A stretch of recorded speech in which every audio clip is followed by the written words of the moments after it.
uma conversa em Efésios. Se você quiser abrindo a sua Bíblia já aí no primeiro capítulo, se tiver com a Bíblia física aí, né, pode ser no celular também.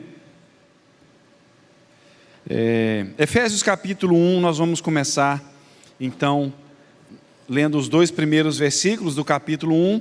O tema da carta como um todo é das alturas do coração de Deus para as profundezas do nosso coração. Efésios é isso, começa lá no coração de Deus, no trono de Deus, e desce para o nosso coração, para o nosso viver diário. Nós vamos caminhar isso aí durante algum tempo, né? Pensando nessa carta maravilhosa, e hoje nós vamos no capítulo 1, versículos 1 e 2, falar sobre um estilo de vida espiritual para se viver. E diz assim a palavra de Deus: Paulo, apóstolo de Cristo Jesus, por vontade de Deus, aos santos que vivem em Éfeso e fiéis em Cristo Jesus, graça a vós outros e paz, da parte de Deus nosso Pai e do Senhor Jesus Cristo. Ó Deus, dá-nos a sua palavra, mais uma vez nessa hora nós te pedimos, derrama, ó Pai, mais uma vez o teu Espírito sobre nós, em nome de Jesus, amém e amém. Eu quero compartilhar um trecho de um vídeo, de um filme antigo, Forrest Gump, com vocês a partir do minuto 2 minutos, 48, um pedacinho nós vamos ver desse vídeo, por gentileza.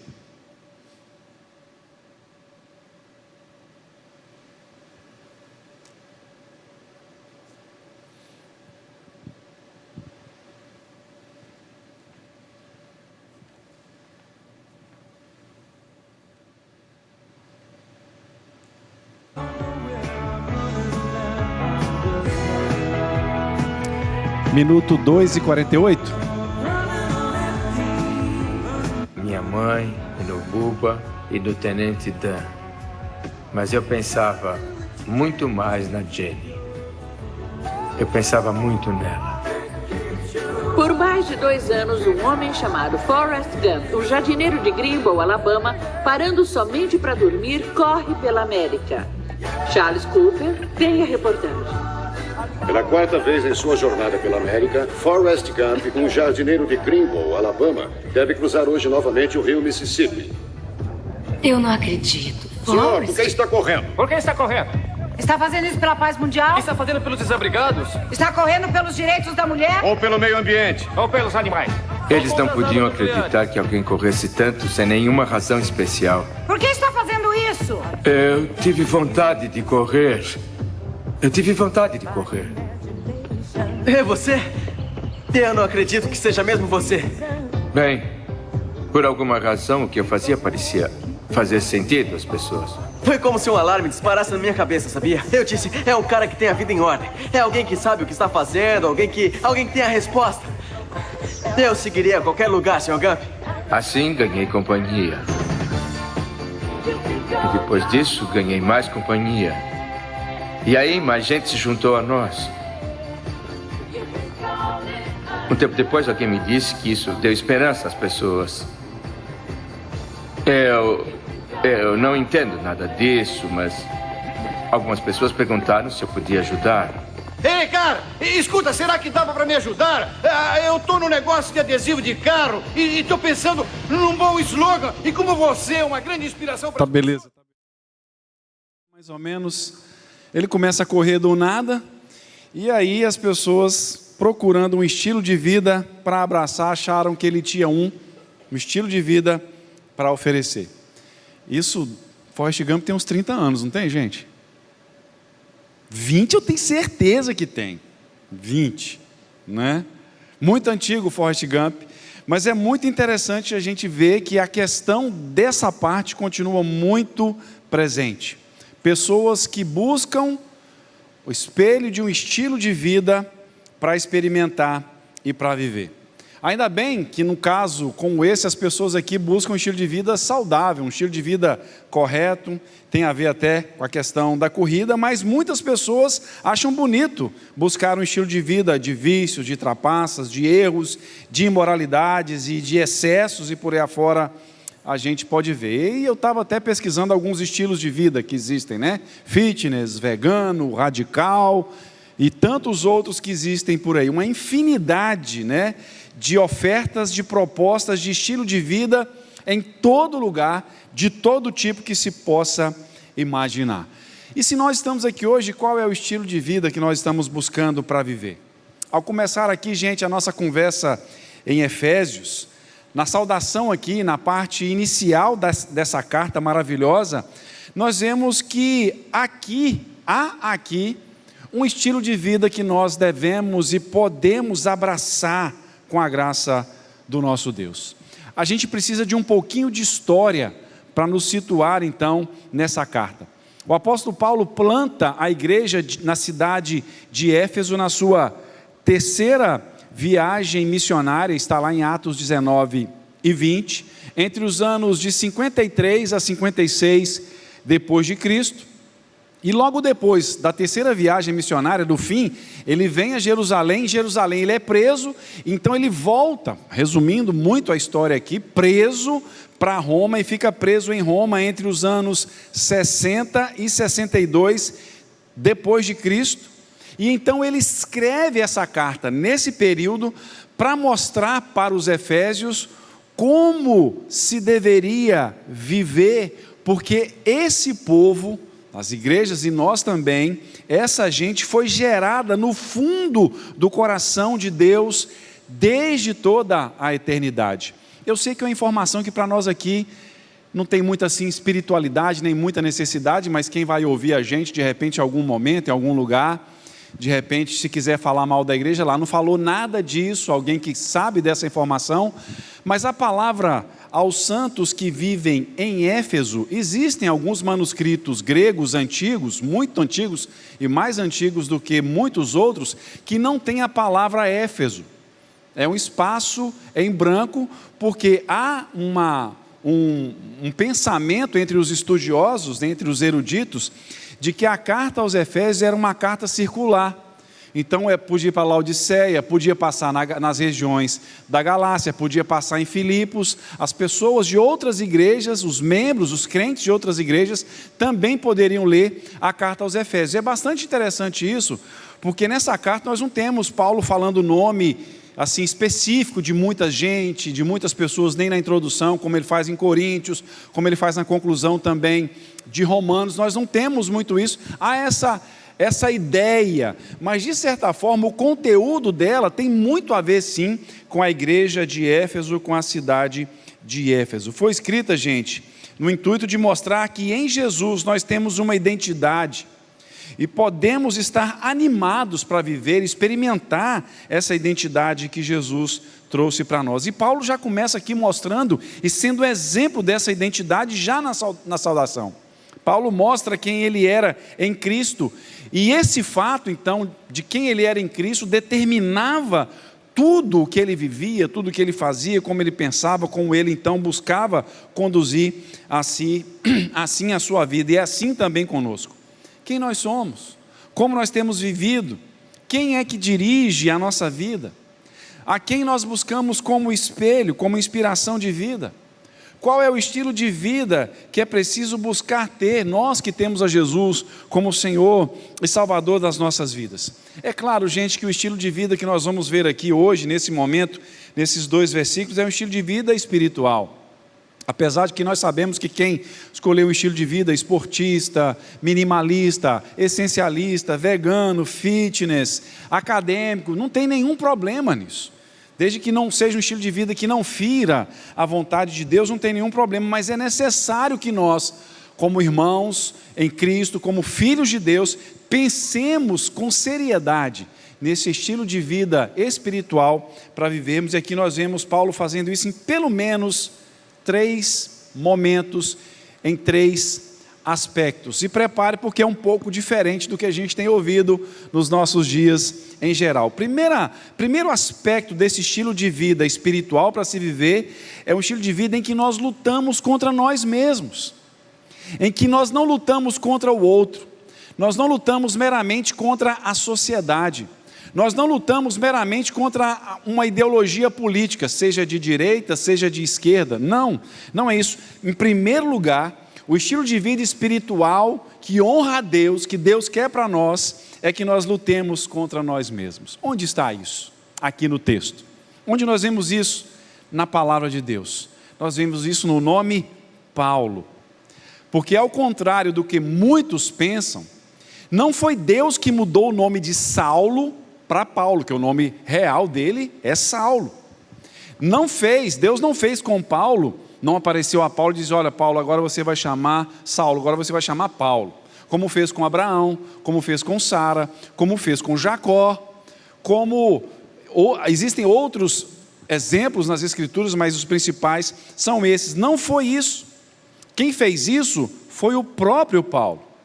E fez, gente, como um ato profético, um ato de desejo, uma decisão de viver e ser diferente do que ele havia sido antes da sua conversão.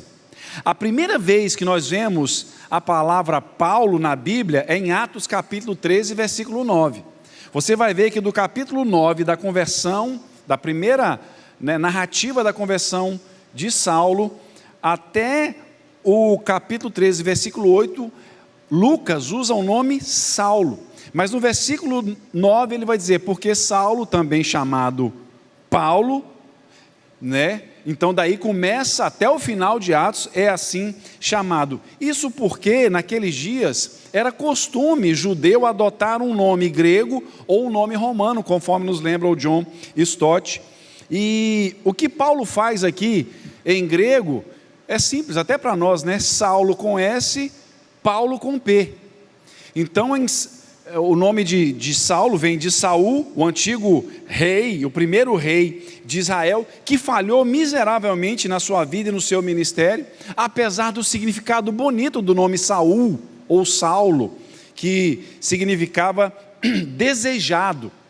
Saul foi altivo, foi orgulhoso e foi desobediente. E Paulo então, aproveitando esse costume daqueles dias que os judeus colocavam também um nome grego ou romano, Paulo só troca as letras, troca o sigma pelo pi. Falar nisso, quanto que vale o pi mesmo? 3, a única coisa que a gente sabe matemática é isso, é o pi, 3,14, eu nem sei como é que faz a conta mais. Vocês lembram? Eu não lembro, gente, sinceramente, fugiu assim, apagou completamente da memória, Mas então Paulo faz isso, e ao invés de ser chamado então de Saulo, passa a ser chamado de Paulo.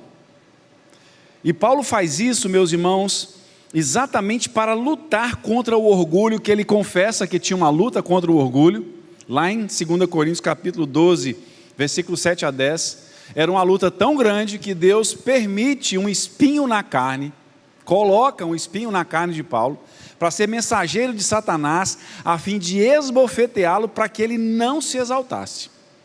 E lá em Romanos capítulo 7, versículo 7, Paulo confessa outra luta, a luta contra a cobiça. Paulo também tinha essa luta ferrenha e está lá. E o que isso tem a ver com lutar contra si mesmo, com o nome Saulo e o nome Paulo? Tem a ver, que alguns aqui já sabem, o nome Paulo significa pequeno, significa humilde.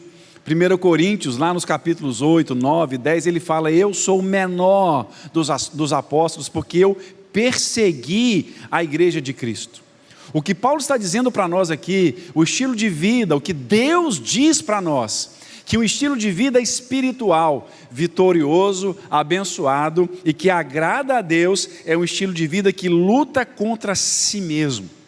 Após a conversão, gente, todos nós entramos num processo de constante mudança, Quem tinha dificuldade com palavrão, peraí, isso aqui não pode ser assim. Quem tinha dificuldade com mentira, esse não é o modo correto de viver, é exatamente isso. E por incrível que pareça, gente, a felicidade não está em soltar o nosso eu verdadeiro, nem a psicologia, nem a psicanálise recomenda isso. Eu sou inscrito num canal chamado Casa do Saber, e tem um vídeo lá de 12 minutos em que o professor diz que nós precisamos lutar contra o nosso verdadeiro eu, não dar liberdade, porque o nosso verdadeiro eu, conforme Jesus mesmo diz no final, lá no final do capítulo 15 de Mateus, é cheio de coisas negativas e perigosas, e mortais e mortíferas. De modo, meus irmãos, que nós não vivemos uma falsidade, mas nós vivemos uma luta contra aquilo que há de terrível, contra aquilo que há de pecaminoso no nosso coração, e a felicidade, a vitória, as grandes conquistas acontecem quando nós lutamos contra nós mesmos. Quando nós nos vemos como o nosso inimigo mais perigoso, mais traíra. Aliás, gente, todo aquele que costuma colocar defeito nos outros e falar dos outros, está lutando contra os outros, está tentando, na verdade, fugir de si mesmo. Paulo levava isso a sério. O estilo de vida espiritual de ser, que agrada o coração de Deus e que também traz vitórias a nós, apesar de muitas vezes não ser com certeza agradável, é lutarmos contra nós mesmos. É vencermos esse malandro que existe dentro de nós, esse preguiçoso que existe dentro de nós. Paulo, inclusive, em 1 Coríntios, capítulo 9, diz que ele chegava a esmurrar a si mesmo para não ser desqualificado. Se quisermos, então, irmãos, um estilo de vida espiritual que traga conquistas, e as conquistas espirituais, a Bíblia é clara em dizer isso em 1 Timóteo 4, 7, 8, que a piedade, o exercício físico é proveitoso, mas não totalmente, mas a piedade, o exercício espiritual é proveitoso para todas as coisas. Meus irmãos, existem bênçãos financeiras que estão atreladas a lutarmos, a vencermos a nós mesmos. Existem bênçãos materiais, bênçãos conjugais, bênçãos sentimentais, bênçãos relacionais, todo tipo de bênçãos físicas, que estão relacionadas ao simples fato de vencermos aquilo que há de ruim dentro de nós em nome de Jesus. Isso é domínio próprio, tanto que Provérbios 16:32 chega a dizer que melhor é o longânimo, o paciente, do que o herói de guerra, e é melhor o que domina o seu espírito, o que tem domínio próprio, do que o que toma uma cidade. Os grandes vencedores, os vencedores vencem primeiro a si mesmos. E tem um ditado que diz: domine-se a si mesmo, domine-se bem dominado, e depois disso você vai poder dominar todas as coisas. É a disciplina do domínio próprio, de lutar contra si mesmo. Esse é o primeiro aspecto de um estilo de vida espiritual. Segundo, é dirigir-se pela vontade de Deus. Paulo também diz, então, após colocar o seu nome, que era assim que as cartas eram escritas naqueles dias, ele diz que ele é um apóstolo de Cristo Jesus por vontade de Deus. O estilo de vida espiritual para se adotar é que nós precisamos também nos dirigir pela vontade de Deus. A Bíblia diz que a vontade de Deus é maravilhosa, é boa, é perfeita, é agradável, é emocionante. A vontade de Deus é cheia de surpresas e de aventuras. Sabe o que uma das coisas que me impressiona muito nas Escrituras, no livro de Gênesis, é quando Jacó, então, recebe a notícia de que José estava morto, e não estava, havia sido vendido pelos irmãos, inclusive o pastor Edson, na semana anterior, na semana atrasada, falou sobre José. Mas, meus irmãos, Deus sabia o tempo todo que José não havia morrido, e Deus não deu essa informação para Jacó. No capítulo 32, Deus se atraca com Jacó, Jacó se atraca com Jesus Cristo. Aquele anjo lá no Antigo Testamento é uma cristofania, uma manifestação de Jesus, de Cristo Jesus no Antigo Testamento, mais uma das muitas que houveram no Antigo Testamento. Mas, meus irmãos, Deus, na sua vontade, não falou nada com Jacó por pelo menos 13 anos. A vontade de Deus é emocionante. Quando nós vemos Davi tendo que fugir de Saul e tantas outras realidades, a vontade de Deus é emocionante, é desafiadora. E o estilo de vida espiritual inclui isso. E sabe, gente, pela vontade de Deus encontra-se o sentido, o propósito de viver e o propósito de morrer. Pela vontade de Deus, Ele se derrama a nós e se derrama a esse mundo. Pela vontade de Deus, Ele nos faz participantes, construtores da história e da eternidade. É isso que Deus quer, se derramar a nós e não nos castrar. A vontade de Deus não é para cercear a gente, para tirar a nossa alegria, não. Na verdade é para nos fazer experimentar as maravilhas de Deus, de modo que andar fora da vontade de Deus é viver em limitações e em perigos. Isso até me faz lembrar a frase de para-choque de caminhão, né? A sabedoria do para-choque de caminhão. Eu vi uma frase escrita uma vez na traseira de um caminhão: sem Deus nem tente. É isso. Fora da vontade de Deus, da direção de Deus, da orientação de Deus, é melhor nem tentar, porque vai dar errado, vai dar ruim. E quantos estão fazendo negócios assim, sem Deus? Quantos estão assumindo relacionamentos assim, sem Deus? Quantos estão seguindo caminhos, tomando decisões sem Deus?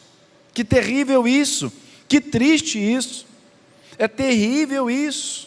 Fora da vontade de Deus que está aqui, clara, explícita, na Bíblia, para todos nós. Paulo, gente, tinha uma função maravilhosa de ser apóstolo. A palavra apóstolo poderia também ser colocada como embaixador, poderia ser traduzida assim nos nossos dias. O apóstolo era isso, era um representante legal de um país em outro país. Mas para nós, biblicamente falando, ser apóstolo, para Paulo e para nós, é ser representante de Jesus. E no caso aqui do apóstolo Paulo, aquilo que ele escrevia equivalia à própria voz de Jesus. E assim, gente, quando nós então andamos, buscamos a vontade de Deus, é o próprio Deus agindo através de nós.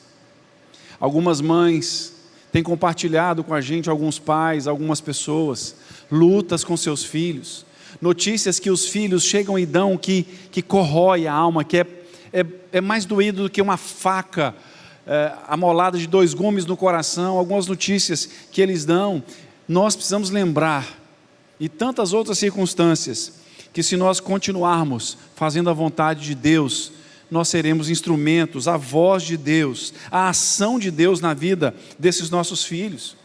Ser dirigido pela vontade de Deus é sempre ficar atento e se perguntar: esse pensamento, esse sentimento, essa palavra, essa decisão, essa ação ou essa omissão significa Deus agindo através de mim?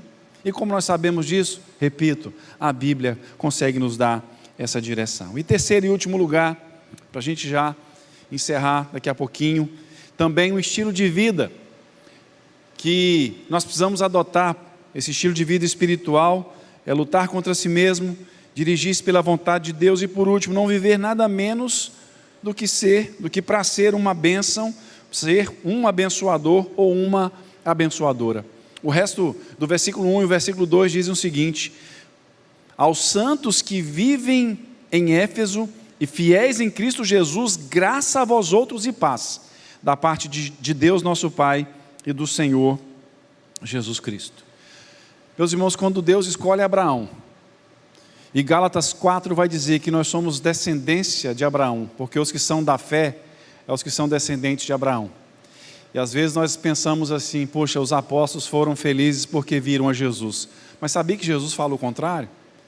Jesus disse: olha, porque me viste e creste, bem-aventurados que não me viram e creram. Então nós somos mais felizes do que os apóstolos, gente. Mais felizes do que Maria Madalena, do que Maria, a própria Maria, mãe de Jesus, porque nós não vemos Jesus e cremos em Jesus. Mas a palavra bem-aventurado na Bíblia não é só questão de felicidade, é questão de plenitude, de amplitude, em todos os sentidos. Olha que maravilha essa verdade. Então, voltando, quando Abraão é chamado, e nós nos tornamos da descendência de Abraão, Deus disse a Abraão: você vai abençoar todas as famílias da terra, a sua descendência vai abençoar todas as famílias da terra. Nós, gente, nós temos uma vocação, é sermos bênção, e nós somos bênção, em nome de Jesus. Até quando erramos, quando pecamos, somos bênção, porque somos modelo de arrependimento e de pedido de perdão, de reconciliação, em nome de Jesus. E veja como Paulo faz isso, como ele assume aqui essa postura de abençoar como estilo de vida. Olha como ele se dirige aos Efésios. Ele diz, ele não fala assim: olha, poderia muito bem falar assim: lembra quando eu estava lá, aí na cidade de Éfeso, que eu preguei o evangelho, e vocês estavam lá com o pessoal que se revoltou, lá o sindicato do pessoal que construía os nichos, né, de Diana, da deusa Diana, vocês se levantaram contra mim, mas está vendo, agora vocês estão aqui, agora vocês têm que me obedecer. Não, não foi isso que Paulo fez. Paulo não lembra o passado negro dos Efésios. Paulo diz o seguinte: eu estou escrevendo essa carta em nome de Jesus aos santos e fiéis em Cristo Jesus. Paulo os aborda com palavras positivas, com palavras abençoadoras. E Paulo faz isso, gente, porque mesmo não tendo poder de determinação, ele sabia que as palavras têm poder de influência. É isso que a gente precisa entender. A palavra não tem poder de determinação. E quando as pessoas dizem, a palavra tem poder, tem, mas não de determinação, mas de influência tem. O que nós falamos pode influenciar as pessoas. Isso me faz lembrar, meus irmãos, uma vez, me faz lembrar do pastor Valmir, um amigo nosso, foi ovelha do pastor Simon, estou em Três Rios também. Eu estava afastado do evangelho e antes desse afastamento eu havia andado bastante perto dele, ajudando nos trabalhos da igreja, na congregação no Morro do Carmo, lá na prainha, nos bairros mais carentes, lá de Coronel Fabriciano. E nessa época eu tive várias experiências com Deus. Foi nessa época que eu vi as primeiras pessoas endemoniadas. Foi a primeira vez que eu vi isso acontecer. E aí, só que nesse período aqui, que eu estou falando, eu estava afastado do evangelho, e uma irmã minha um dia encontrou com o pastor Valmir na rua, e ele perguntou como eu estava, e ela falou como eu estava afastado, longe da igreja, fazendo coisas erradas, com companhias erradas, palavras erradas, sendo uma má companhia para as pessoas, que a gente só acha que as pessoas é que são más companhias para nós, né? E muitas vezes nós é que somos más companhias para as pessoas. E aí o pastor Valmir, ao invés de, dar uma palavra qualquer lá, ele disse o seguinte: mas olha, deixa eu te falar, minha irmã, o Lutero é um menino que teve experiências com Deus, um rapaz que teve experiência com Deus. Lutero é um menino bom, um rapaz bom, Deus já fez algo na vida dele. E passou-se o tempo, sério, e um dia ela me encontrou, e ela me contou isso. Gente, é que ele ficou martelando na minha cabeça, aquela abordagem positiva dele a respeito da minha pessoa, de um tempo passado, ficou martelando, de modo, meus irmãos, que pela graça de Deus, não muito tempo depois, a minha vida virou de cabeça para baixo ao encontrar-me de fato com Jesus Cristo, ao receber, ao converter de fato em Jesus Cristo, ser transformado. Esse é um estilo de vida que precisamos assumir para nós. Não arredarmos pé do fato de que nós somos abençoadores em nome de Jesus. E sabe, gente, Paulo não estava numa situação bacana. Paulo estava na prisão. Como talvez alguns de nós aqui estamos passando um momento difícil, profissionalmente falando, financeiramente falando, sentimentalmente falando, conjugalmente falando. Alguns que acham que tem que largar essa casa, essa família, porque é uma mentira a minha vida. Não, não é uma mentira, é uma luta, é uma profecia, é para continuar. Talvez alguns que estão vivendo momentos difíceis, mas nós não podemos esquecer que nós somos abençoadores em nome de Jesus. E mesmo ali, naquele lugar, preso entre dois soldados romanos, Paulo consegue escrever a carta aos Efésios, chamando-os então de santos e fiéis, fazendo uma abordagem positiva em nome de Jesus. E sabe, Paulo floresceu onde estava plantado, gente, e onde nós estamos plantados hoje, numa dor, numa decepção, ou numa tranquilidade financeira também, sentimental, familiar, que é a pior. Quando estamos num momento difícil, nós nos preocupamos em orar, jejuar, ofertar, entregar dízimos e ofertas, mas quando está tudo tranquilo, a gente acha que está tudo tão bem. Acho que hoje eu vou ficar em casa, não vou orar. A gente já não busca da mesma forma. E sabe, gente, é possível tomar a decisão de florescer e abençoar, mesmo em meio a lugares e tempos difíceis. Além disso, ao dirigir às pessoas de Éfeso a palavra graça, Paulo, como abençoador, lembra que em todo o tempo, Deus tem a capacidade de nos surpreender, de realizar algo gracioso, novo e poderoso na nossa vida.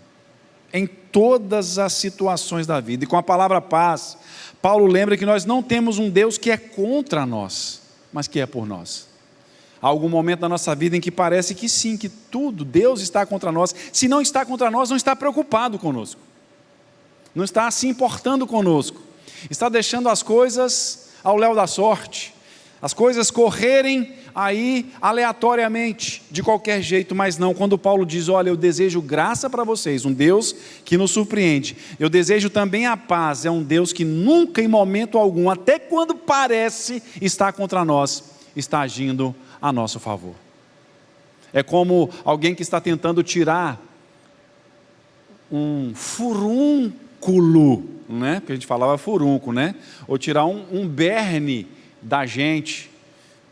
Quando aperta, não sei quantos aqui, deixa eu ver quem era pobre aqui. Quem já teve furúnculo? Era pobre, né? Furúnculo é coisa de pobre, viu, gente? Eu sei. Nunca vi um rico com furúnculo, nunca, né? Então, meus irmãos, na época da enchente de 79, se teve um ano miserável para mim, foi o ano de 79, eu tinha 6 anos de idade. Aquele ano teve enchente, teve eclipse, e na enchente, para completar, me deu um furúnculo aqui nesse braço do lado de cá, eu tenho a marca até hoje, eu me lembro como se fosse hoje uma irmã espremendo, e meus irmãos, deu furúnculo dos 2 lados do bumbum, dos 2 lados eu sentava com a perna, olha que dificuldade. Não, porque eu não tinha toda essa argumentação com Deus, né? E tinha minha mãe ali, qualquer coisa gritava minha mãe. Minha mãe era o protótipo de Deus mais próximo que eu tinha nessa época, eu conseguia entender. Mas meus irmãos, você que teve furúnculo aí, alguém apertou para sair o carnegão? Teve um do meu irmão que fez barulho, gente. Fez um barulho assim, saudade aí? Não deu saudade não, né? Mas às vezes Deus faz isso conosco, por amor, está espremendo, essa é a paz de Deus em nós, até quando parece que Ele está trabalhando contra nós, Ele está trabalhando a nosso favor, está tirando o berne, a varejeira, né, a mosca varejeira que vai lá e coloca, está tirando o carnegão de nós, e nós precisamos lembrar disso, e precisamos ser pessoas para lembrar isso na vida de outras pessoas. Eu vou concluir. Eu estava olhando e vi alguns estilos de vida também, são tantos que eu desisti de anotar, mas eu anotei alguns. Dizem que tem o estilo de vida conservador, tem o estilo de vida empreendedor, o esportista, o essencialista, o hedonista, o luxuoso, o minimalista que ultimamente anda em moda, tem o nômade, e vi que tem o nômade digital também, tem o saudável, e vai uma lista imensa, que eu desisti, como eu já disse. Meus irmãos, não tem nenhum problema viver esses estilos de vida aqui, nenhum problema, desde que não firam a Deus, a palavra de Deus e a outras pessoas, mas tem um estilo de vida que não pode faltar em nós, que é o estilo de vida espiritual de ser e de viver. E esse estilo de vida aqui, conforme esses 2 versículos que nós vimos hoje, tem 3 aspectos. Primeiro, nunca parar de lutar contra nós mesmos, nunca. Meu maior inimigo sempre vai ser eu mesmo. Agostinho falava isso, tenho orgulho de falar isso, porque só gente boa falou isso até hoje. Agostinho falava isso, Spurgeon falava isso, Moody falava isso, Billy Graham falava isso. Sabia que o pior inimigo dele era ele mesmo e ele tinha que lutar contra si. Também nos deixar dirigir pela vontade de Deus.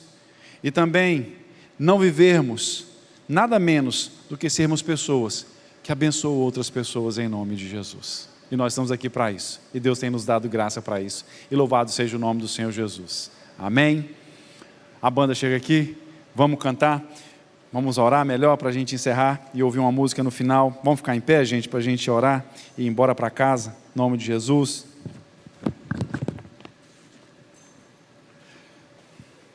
Você colocou o seu pedido aqui, de repente é um pedido que você vê uma certa urgência, uma certa dor. Você quer vir aqui à frente junto para a gente orar, junto com o seu pedido? Você quer vir aqui? Se quiser pode vir, chega aqui, nós vamos colocar diante de Deus mais uma vez os nossos pedidos, as nossas respostas de oração.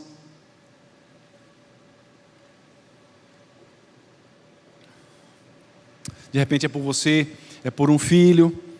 Chega aqui, pode chegar, quem anotou e quiser a gente terminar juntos aqui, orando ao Senhor por uma questão premente, que foi nesse papelzinho aí. Nós vamos fazer isso agora em nome de Jesus. Pode chegar aqui, fica à vontade. Pode chegar aqui, nós vamos encerrar nessa hora. Pai de amor, obrigado. Obrigado mesmo, Senhor, porque o Senhor nos traz aqui nessa noite para te adorar, para te servir, para te engrandecer, para te louvar. Bendizemos ao Teu nome por isso. E nessa hora também, ó Pai, queremos colocar cada pedido, cada irmão, cada irmã, cada um que anotou neste papelzinho, ó Deus, de forma singela, com tinta de caneta, aquilo, ó Deus amado, que é hoje, não é um luxo, não é um capricho, não é um mero desejo, apesar de que faz parte do desejo, mas não é um mero desejo, Pai, mas que é acima de tudo uma necessidade, o Senhor sabe. O Senhor sabe muito bem. E nós queremos levantar aqui a nossa voz e levantar o nosso coração em fé, para dizer ao Deus que alguns desses pedidos são urgentes. Lembrar ao Senhor isso. Lembrar ao Deus que para nós alguns tem a ver com dispensa vazia, tem a ver, ó Deus, com falta de recursos, tem a ver com dores no corpo, com dores na alma, tem a ver, ó Deus, com tristeza, a tristeza da solidão, tem a ver, ó Deus, com a angústia de ver um filho afastado longe, ou um filho sofrendo por alguma razão, ou ver o pai sofrendo. Alguns pedidos que, quem sabe, ó Deus, tem a ver com a saudade. Alguns pedidos que tem a ver aqui, ó Deus, com o empreendimento, ó Deus, que tem a ver com o local de trabalho, ó Deus, tem a ver com a empresa, com o trabalho que é o ganha-pão de cada dia, tem a ver, ó Deus, com tantas coisas. Nós colocamos diante do Senhor. Alguns pedidos que estão aqui, ó Deus, porque o coração está ferido, alguém fez ou falou alguma coisa que foi tão terrível, que está desestruturando, está angustiando, está deprimindo, está dando medo, ó Pai amado, medo tantas vezes, medo de ir trabalhar, medo de dar aula, medo, ó Deus, de tratar o paciente. Ó Senhor, tem misericórdia de nós, ouve o nosso clamor, estamos aqui hoje nessa expectativa, nessa fé. Alguém que precisa urgentemente realizar uma venda ou mais vendas, vendas seguras. Pai, nós te pedimos em nome de Jesus, que, ó Pai amado, hoje seja um dia de virada. Nós ousamos a dizer, mas que se não for igual como um dia um irmão me perguntou, e se isso não acontecer, eu vou continuar agarrado em Jesus. Nós vamos continuar agarrados no Senhor, confiando que o Senhor é poderoso e sábio para nos sustentar e para nos dar o melhor, não só dessa terra, mas o melhor do céu, na terra da nossa vida, na realidade da nossa vida, no lugar certo, do jeito certo e no dia certo. Nós esperamos em Ti. Nós confiamos no Senhor, em nome de Jesus. Pai amado, e que nos dê um restante de semana abençoado, em todas as áreas, com a graça do nosso Senhor e Salvador Jesus Cristo, com o amor do Senhor, o Deus Pai maravilhoso, e com a comunhão, com o poder, com a alegria, com o sustento, com a força, com a criatividade do Espírito Santo do Senhor, na vida de cada um de nós. E que seja assim, hoje e para todo sempre. Amém e amém. Glória a Deus, gente. Deus abençoe. Vamos para casa em paz. Tamo junto. Até amanhã, até sexta, sábado, domingo. Quarta que vem a gente continua com Efésios. Faz a propaganda aí, gente. Se quiser fazer, trazer mais alguém, convidar, avisar, beleza? Deus abençoe.